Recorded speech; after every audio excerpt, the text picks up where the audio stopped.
अस्सलाम वालेकुम व्यूवर्स। आज की ये जो वीडियो है हम इसमें स्टार्ट ले रहे हैं कि अगर हमारे पास हमारा जो बेसिक क्वेश्चन है कि हम लेक्चर नंबर 6 है, ये फोर्सेस का चैप्टर है, मैकेनिक्स हम लोग स्टडी कर रहे हैं। तो यहाँ पे हमारे पास सबसे पहले जो आज हमने डिस्कस करना है वो है लेमी थ्योरम। लेमी थ्योरम जो है ये होता क्या है, आपको इसका आइडिया हो कि लेमी थ्योरम क्या है। तो आप ये याद रखें कि वो कहता है कि if a particle is in equilibrium, मतलब इसको अच्छे तरीके से समझिएगा कि ये मेरे पास कोई पार्टिकल है जो मैंने यहाँ पे डाला है, और मैं कहता हूँ कि ये पार्टिकल जो है, ये वाला पार्टिकल जो है ये इक्विलिब्रियम में होगा। कब होगा? Under the action of 3 forces, और तब जब इसके ऊपर 3 फोर्सें जो है ना वो एक्ट हो रही हैं। एक ये हो गई, सपोज दूसरी ये है, तीसरी ये है।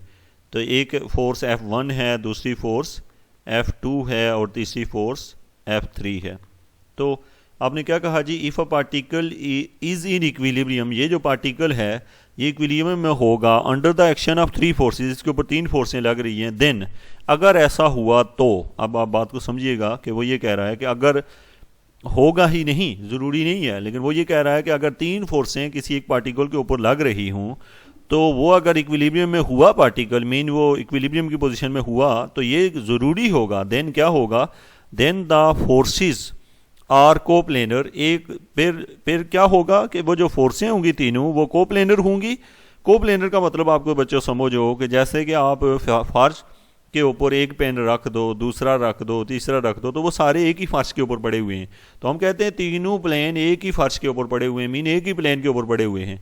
लेकिन आप क्या करेंगे, एक पेन फर्श के ऊपर रख दें, दूसरा एक दीवार के साथ खड़ा कर दें, दूसरा, तो आप जब तो दीवार के साथ खड़ा है वो दीवार वाले प्लेन पे चला जाता है। तो मतलब आप इस बात को समझ गए होंगे कि जो एक प्लेन का मतलब कि एक ही सरफेस के ऊपर कोई चीज़ पड़ी हुई हो, एक ही सरफेस पे लग रही हो, तो उसको हम कहते हैं कि एक कोप्लेनर कहते हैं। तो अब सवाल आपको समझ आ गया होगा कि आप कर क्या रहे हो।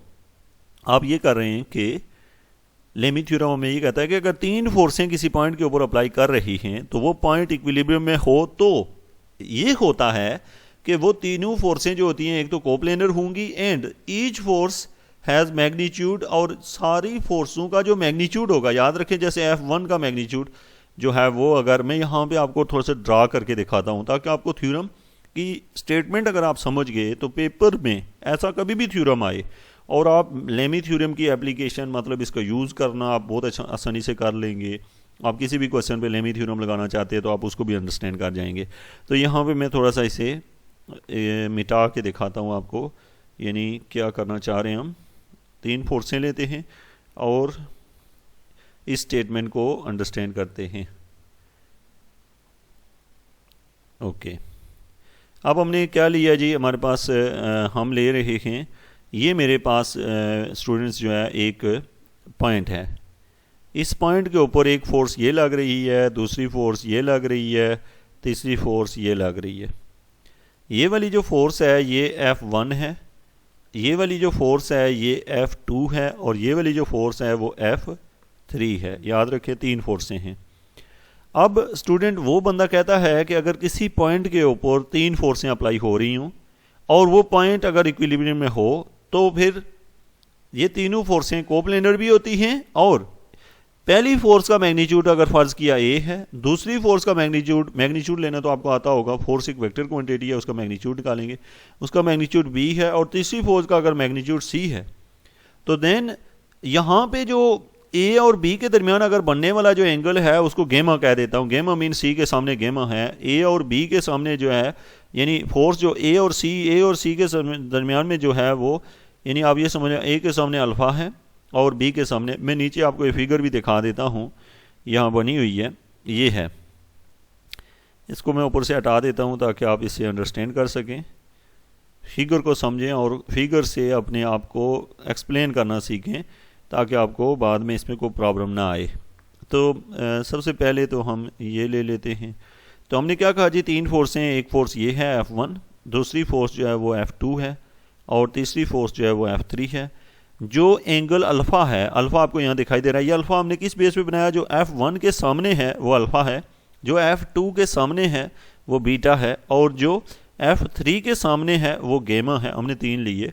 अब हमने ये शो करना है कि जो मैग्नीट्यूड है जो मैग्नीट्यूड है किसका, ए वन का मैग्नीट्यूड आपको पता है क्या है, ए1 का, सपोज ए1 का मैग्नीट्यूड ए ले लेता हूँ, फिर F2 का मैग्नीट्यूड मैंने बी ले लिया और F3 का मैग्नीट्यूड मैं सी ले लूँ, तो वो ये कहता है इस थ्योरम में कि जो एक तो ये कोप्लेनर होंगी, कोप्लेनर का मतलब होता है बच्चों के F1 dot F2 cross F3 equal to 0, इस चीज़ को कोप्लेनर की कंडीशन कहते हैं कि इसको हम कहते थे स्केलर ट्रिपल प्रोडक्ट जो है वो 0 हो तो हम कहते हैं कि वो चीज़ क्या है, कोप्लेनर है। तो एक तो आपको इसके और याद रखें इनकी अगर तरतीब आगे पीछे हुई हो तो कोई ऐसा इशू नहीं होता, F1 F2 वगैरह आगे पीछे हो जाएं, वो किस हिसाब से देखा जाता है वो भी आपको पता हो। जैसे कि यहाँ मैंने एक सर्कल लिया और उसके अंदर एरो डाल लिए, इस तरीके से ये ऐसे जा रहे हैं, तो यहाँ पे आपके पास F1 है, यहाँ पे F2 है, यहाँ पे F3 है। तो याद रखें अगर आप लिखें F1 dot F2 cross F3 या फिर F2 dot F3 cross F1 या फिर F3 dot F1 cross F2, तो ये तीनों केसेस जो हैं वो ठीक होंगे, लेकिन आपने डायरेक्शन का ज़रूर ख्याल रखना है, यानी कि डायरेक्शन के हिसाब से आप इन चीज़ों को लिखेंगे। ओके, यहाँ पे फ़िलहाल आपको अगर किसी पॉइंट की समझ नहीं भी है फिर भी लेमी थ्योरम आपको समझ आ जाएगा, इसका प्रूव करना बहुत आसान है। मैं जितने पॉइंट आपको डिस्कस कर रहा होता हूँ, आपको अगर इसमें से 30% भी अंडरस्टैंड हो जाए तो उसके बाद आपका वो थ्योरम एट द एंड जब मैं लेक्चर ख़त्म कर रहा होता हूँ तो समझ आ जाता है। तो व्यूवर्स अभी हम स्टार्ट ले रहे हैं इसको थोड़ा सा नीचे ला के। तो सबसे पहली बात ये कि थ्योरम की स्टेटमेंट में आप दोबारा से पढ़ता हूँ ताकि एकदम से आपको समझा सकूँ। सबसे पहली बात है कि हमने कहा इफ़ अ पार्टिकल, ये मैंने पार्टिकल ले लिया, लेट्स सपोज ये है if a particle is in equilibrium और ये इक्विलिब्रियम में है, अंडर द एक्शन ऑफ, इसके ऊपर 3 फोर्सें लग रही थी तो उनके अंडर ये इक्विलिब्रियम में है, देन हमने ये शो करना है, देन ये जो बात लिखी है फोर्सेस आर कोप्लेनर, तो मैंने आपको समझा दिया, मतलब F1 dot F2 cross F3 ये तीनों वेक्टर इक्वल टू 0 ये शो करना है। एंड के बाद लिखा each force has magnitude proportional to the sine of the angle between other, तो मैंने कहा कि अगर फोर्स ए का मैग्नीट्यूड ए हो तो नीचे आएगा साइन अल्फ़ा, इसी तरीके से बी ओवर साइन बीटा और equal to C over sine gamma, ये चीज़ मैं शो करना चाहता हूँ। अब ये शो करने के लिए मुझे जो प्रोसेस करना पड़ रहा है वो तो बहुत आसान है, खाली थ्योरम का पता आना चाहिए हमेशा कि आपसे कोई भी पूछे लेमी थ्योरम होता क्या है तो आपको इसका पता हो कि लेमी थ्योरम क्या होता है। तो अब हम इसके प्रूफ पे जा रहे हैं। प्रूव कैसे करेंगे, सबसे पहले आप देख रहे हैं कि प्रूफ में हमने लिखा कि let F1 and F2 and F3 act at a point O and are in equilibrium. हमने कहा लेट, ये कोई O पॉइंट है, इसके ऊपर फोर्सें लग रही हैं, कौन कौन सी, F1 F2 और F3। तो आपने कहा लेट F1, इनके ऊपर वेक्टर लाजमी डालें, ये है F1 F2 एंड F3 भी था, और ये किस पे लग रही हैं, O के ऊपर लग रही हैं, 3 फोर्सेज हैं, अप्लाई ऑन O। देन आपको पता है कि जब कोई पार्टी इक्विलिब्रियम में होती है, याद रखें ये इक्विलिब्रियम की कंडीशन है, तो इसका मतलब है उन फोर्सेस का सम जो है वो 0 होता है। इक्विलिब्रियम की याद रखें 2 कंडीशन होती हैं, एक को फर्स्ट कंडीशन ऑफ इक्विलिब्रियम कहते हैं और दूसरी को सेकंड कंडीशन इक्विलिब्रियम।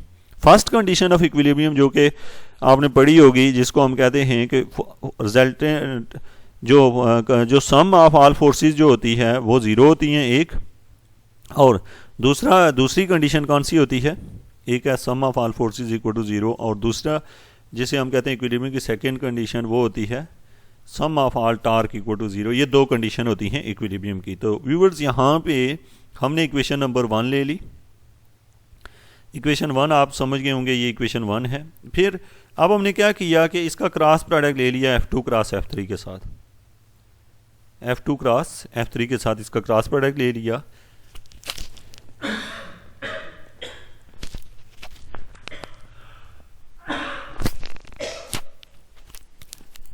सॉरी कि यहाँ पे हमारे पास है, हमने इसको मैं हटा देता हूँ। जब मैंने F2 क्रॉस F3 का क्रॉस प्रोडक्ट ले लिया तो मेरे पास इसके साथ क्रॉस प्रोडक्ट लेने के बाद जो इक्वेशन बनी है वो यहाँ पे आपको नज़र आ रही है। इसको यहाँ पे F1 डॉट इसके साथ कर दिया, फिर F2 डॉट किया, F3 किया, इस तरह के 3 सेट बने। याद रखिए कि इनमें से 2 सेट जो हैं वो 0 हो गए। जैसे यहाँ भी F2 है, यहाँ पे जो सेट है उसमें भी F3 2 टाइम है, ये भी 0 हो गया, तो ये बचा, तो ये कोप्लेनरिटी की कंडीशन थी।